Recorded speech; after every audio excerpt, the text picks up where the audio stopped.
Esu Aldona. Noriu papasakoti savo istoriją apie svarbų man kelią.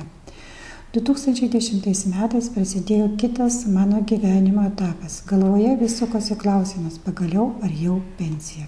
Klausimą teko palikti ateičiai, nes po 3 dienų keliavau į Šventąją Žemę, kurią labai seniai svajojau pamatyti ir aplankyti. Jėzaus gimimo vietoje pajaučiau krikščionybės dvasią, aplankiau gražiausias vietas.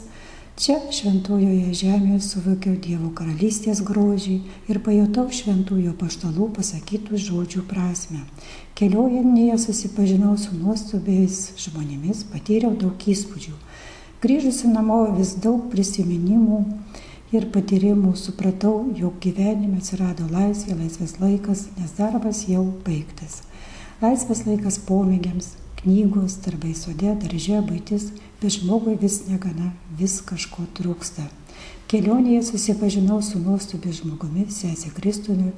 Kadangi labai norėjau daugiau susipažinti su Biblija, bronė pasiūlė lankyti Biblijos skaitymo grupę Bernardinų bažnyčioje.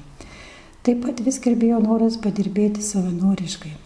Maldoje prašiau Dievo, kad nukreiptų mane ten, kur aš nors kiek galėčiau prisidėti prie savanoriško darbo.